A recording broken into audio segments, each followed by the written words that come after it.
Well, greetings, my friends. John here, the basic expert, and we're going to finish up our little discussion, I think, on Traveler with this video. I just want to cover a few things that I like and dislike about Traveler, just kind of a conclusion overview over the last few weeks, months that we've gone over Classic Traveler.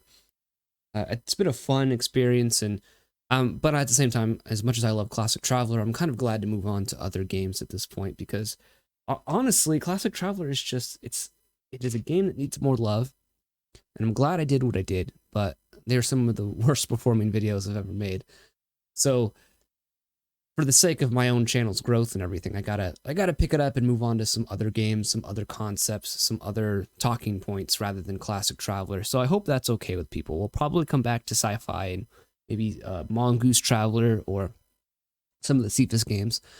I think that would be a lot of fun. I like the Cephas engine. I like Sword of Cephas. I like Cephas Deluxe. I like Mongoose Traveler 2E, and I like Classic Traveler. So, you know, we'll probably circle back around to all this stuff at some point. You know, some people wanted me to cover like some of the other books, High Guard, and all kinds of stuff like that for Classic Traveler, and maybe at some point in the future I will. But I think for the moment, we're just going to move on to some other topics, and we'll figure out what it will be going forward after that. And maybe I'll put it out to you guys what you guys would like to see me talk about. I have some ideas, but I'm not quite sure what the next deep dive series, if any. It might just be a string of random videos too. Those are always fun, and I kind of like those as well too, not just like these rigid series that I've been doing like I did with Basic Fantasy and Traveler. But you know, we could talk about Castles and Crusades, Osric, First Edition, Rules Cyclopedia, Beckme, West End games, Star Wars.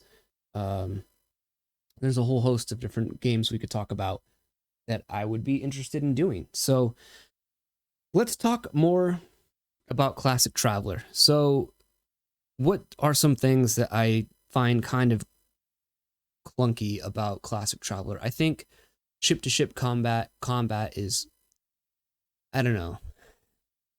It can be very fun and it can be kind of tedious and annoying. I'm kind of torn on it. I think in Mongoose Second Edition Traveler, they kind of go with range bands for ships. Doesn't matter the size. Because I think High Guard, and correct me if I'm wrong in the comments, but I believe in High Guard they give you like range bands. They give you a different mode of doing ship-to-ship combat, but I think it's geared more towards, if I remember correctly, it's geared, because it's been a while, it's geared more towards like destroyer and big ships for like big ship combat, where vectors is like weird. But I think it could be, obviously, Mongoose 2E does it. It extrapolates it back down to smaller ship combat, you know, like a scout ship versus a free trader or some other small size vessel like that. So, the great thing about Traveler is that most of these editions, unless you're using like GURPS or something like that, most of these editions are cross-compatible with each other, which means that you can take something from a different version of Traveler and with very minimal hacking and modification import it into whatever version you are playing. So there is always that. So ship combat isn't that big of a deal, but you know, and some people in the comments were talking about like the computers, because I mentioned the computers, how I leave it in because I feel like it's an important part of resource management with like the memory on a computer and stuff like that. And some people had said, well, they just get rid of that. Okay, I could see how that would work, why you would do it. But for me, I kind of keep it in that analog technological era where that is part of the, again, this limited resource management that is involved in combat, which is program memory on your Starship computer. Another thing I don't particularly like about Classic Traveler is, and I'm speaking because people often comment and they said it in the videos, you know, like I'm talking about just within the facsimile edition or just within the 3 books, just within the 3 little original black books. This is all we've been talking about for weeks. And so I'm trying to keep it just to this. I know other supplements exist. I know that other things like that exist, and they allow you to do things differently, which is great. But I'm purely talking about the game as it's written in the original 3 books. So I don't particularly like range bands for combat for characters. When I've run games and used range bands, I ran into quite a few problems regarding that. So in the particular situation that I had with range bands was you can get distance, sure, with the range bands, but you don't get necessarily distance in orientation to other actors, other characters. So in the game I was running, the players were engaged in forward observation and in doing some artillery strikes on some military targets. And they had some NPC followers with them because it was 2 players and they had like 2 or 3 soldiers under their command that they were ordering around the battlefield and whatnot. And they kind of split the group up. And what happened was they were at an airport and the airport was all bombed out and they needed to get away from this area because now they did their artillery strikes, their ships were destroyed in orbit, and they needed to get to a new extraction zone. And my players thought, let's steal an air raft or an air car and get out of here. Because I had specified, people are fleeing the city, they're evacuating the city, and their thinking is, let's steal a car and we'll escape with the refugee sort of traffic out of town. Fair enough. So the players get to the airport, and my two player characters have rifles, and they're training them on this hover car or air raft that they see in the airport. It needs some work done, so they send some NPCs down there to go and jumpstart the air raft because one of them had like engineering or repair or something like that. I don't remember the skill. One of the NPCs had the ability to fix this air raft, get it up and running so that they could drive it out and get out of this combat zone. And so my characters are on a hill looking down at the air raft. The NPCs go to the air raft and they're sitting there working on it, trying to get it running again. And my player characters are covering the NPCs that are working on the air raft. And random encounter occurs. So I roll for a random encounter. So I say some soldiers of the local army that they're fighting against kind of come out from the smoke and debris and kind of come in between the players and the air raft. But it was kind of like, how do I explain this? I don't know. You get the distance, but you don't get you get like one axis. You only have like X or Y, and you only have Y and you don't have X axis, because the distance, I just couldn't model the distance between the player characters and the NPCs in an accurate way because of the way they were orientated as I described it with the soldiers that had appeared. And so I was like, man, it needs like an extra axis. And so my solution to that is just use miniature rules. Yes, I know they're not in this and they're in other books, but I know that there are rules for miniatures in other books. Oops. Or keep the range band. And I thought about this after being on a stream a while back with Max from Legion of Myth in his Friday Night Chill stream. And he was going over the new Twilight 2000 game from Free League, the new edition. And I like the idea that they were using hexes, and within those hexes, it's an X amount of space in that hex. And and in those hexes are certain terrains, there's cover, there's things like that. And I was thinking as I was looking at it, I'm like, oh, that would be a near perfect system for my issue I had with Classic Traveler. Because I like hexes anyways, and Traveler's not really a dungeon crawl game, so I don't feel like I need squares to like line up corridors or anything like that. And so I was thinking about it, and I'm like, oh, so the range bands are like, I think 25 meters per range band is the demarcation, I guess, of the range bands. Every band is 25 meters. And then that's how you get your short, medium, and long distance. And I was like, well, what if you just took those same rules, but now it's in an XY axis again. And so like each hex is equivalent in length of crossing of like that 25 meter range band. And that's, I think, what I would do. Probably it's just the easiest way of playing this pretty much rules as written, but I think a little better.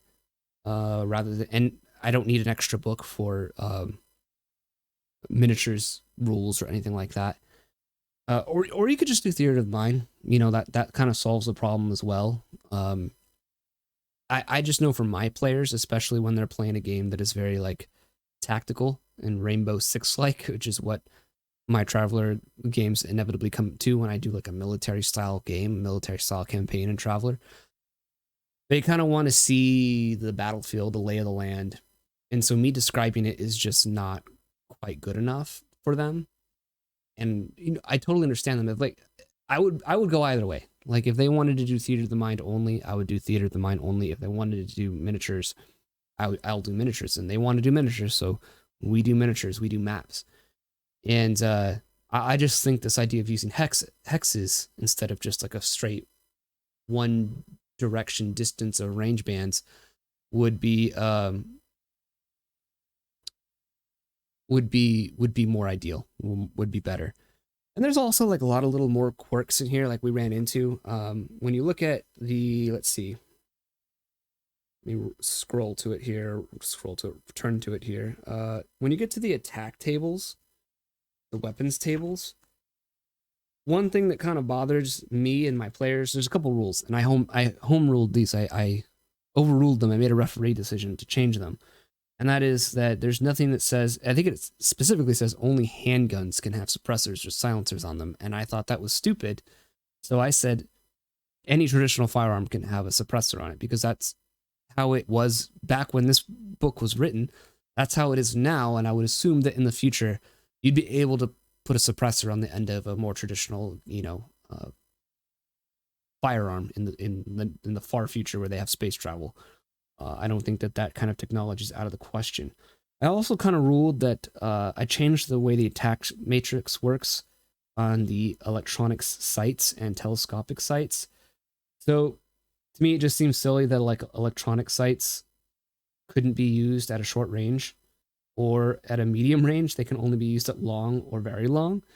Because to me, like, I mean, what's the description of electronic sights here? I don't know.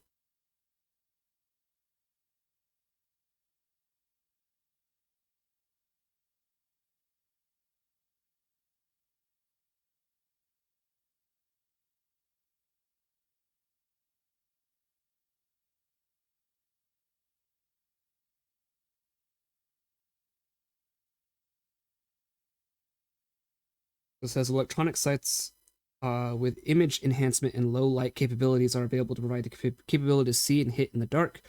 Electronic sights are treated like telescopic sights for damage and reliability and function similarly. I disagree with that rule. I don't particularly like that. Here's silencers, I believe. Devices are available which will muffle or eliminate the sound of guns firing, but so far they have proven practical only when applied to body pistols, revolvers, and automatic pistols. I thought that was silly. A silencer attaches to the muzzle of the pistol, increasing its total length and making it impossible to holster until the silencer is removed. So that's also not necessarily true. You can holster silenced pistols. Silencers are not interchangeable. One must be purchased for each specific model of pistol used. That's also not exactly true. I don't know. My gun autism just came out when I just read these rules, and I was like, I'm triggered. I cannot handle this. So I changed electronic sights, I changed telescopic sights, and I kind of changed the way they function on the table. So at medium range, I gave telescopic sights a +2 because at medium range, that's still a distance where like a magnifying optic, in my opinion, is still somewhat effective. Electronic sights, I made them effective at +2 for short, +3 for medium. And then it goes to the regular attack matrix and matrices for the electronic sights and the telescopic sights. So I changed those because it was just, I just think that's, I don't know.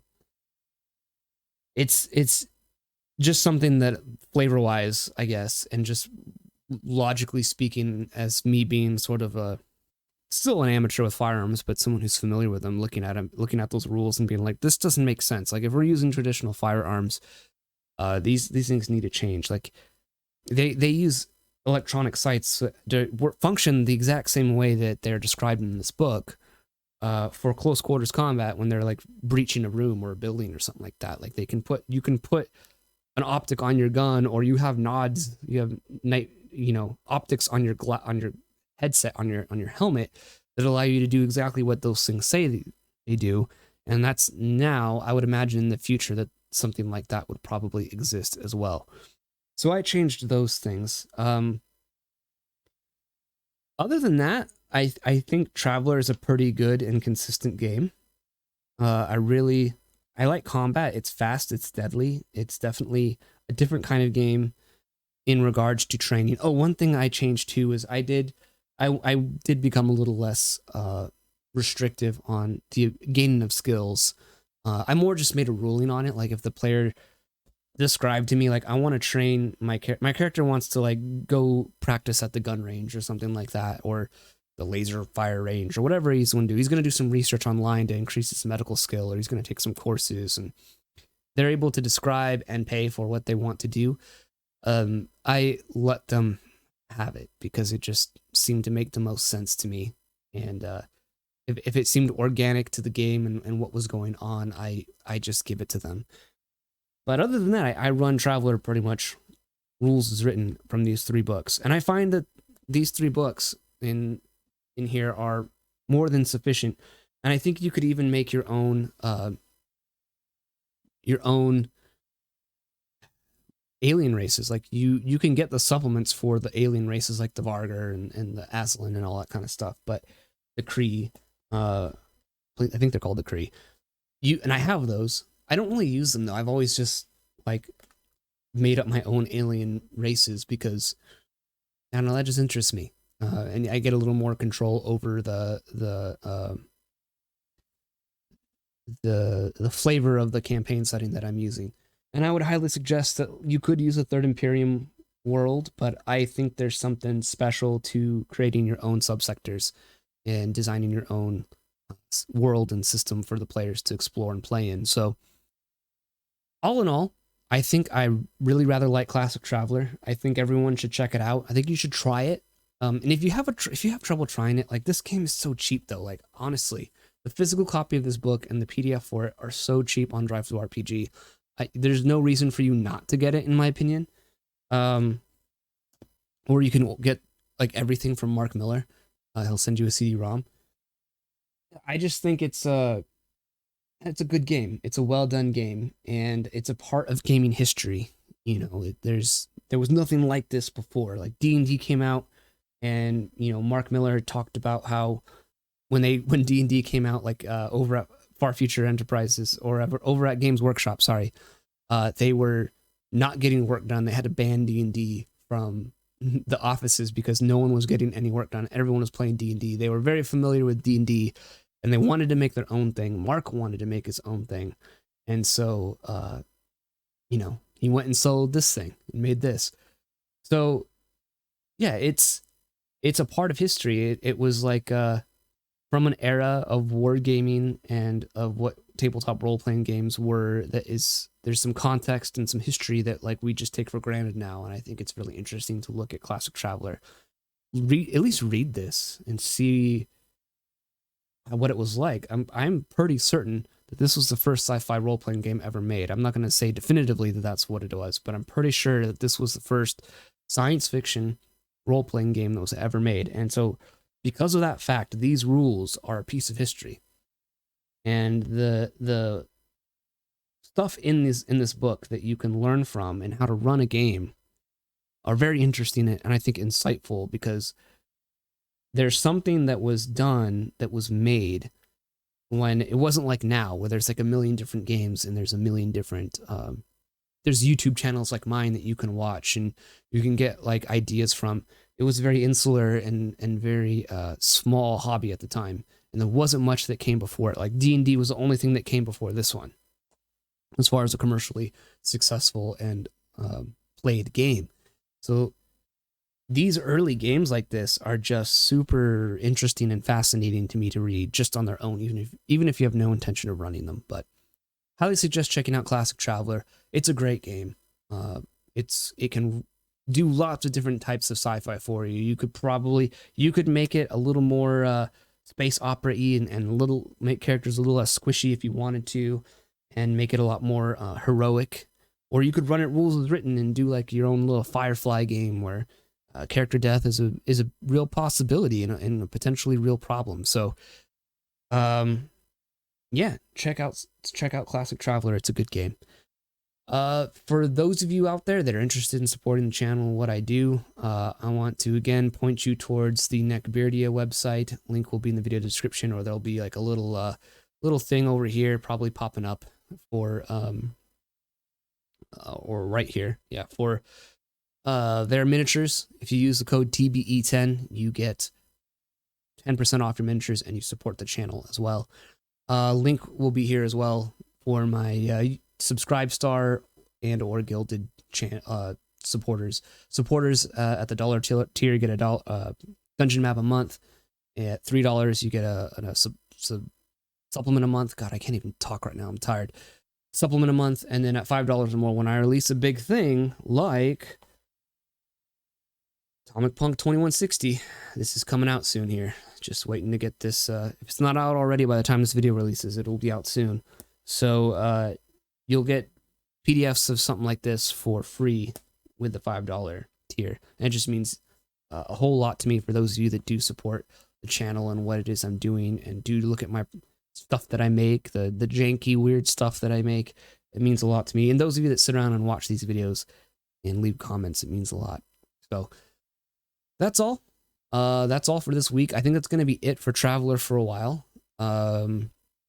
Going forward, I don't know what to talk about next. If you guys want me to do a deep dive into something again, we could do Castles and Crusades. I got the newer white box edition of Castles and Crusades.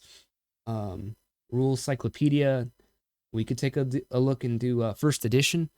That would be super interesting, I think. I'd like to revisit Call of Cthulhu. I think that would be a very beneficial game to revisit. I covered that earlier in my channel's history, and you know, still figuring out my presentation and how I wanted to talk about stuff, and those videos are cringe and all over the place. So whatever it is, sound off in the comments and I'll check it out.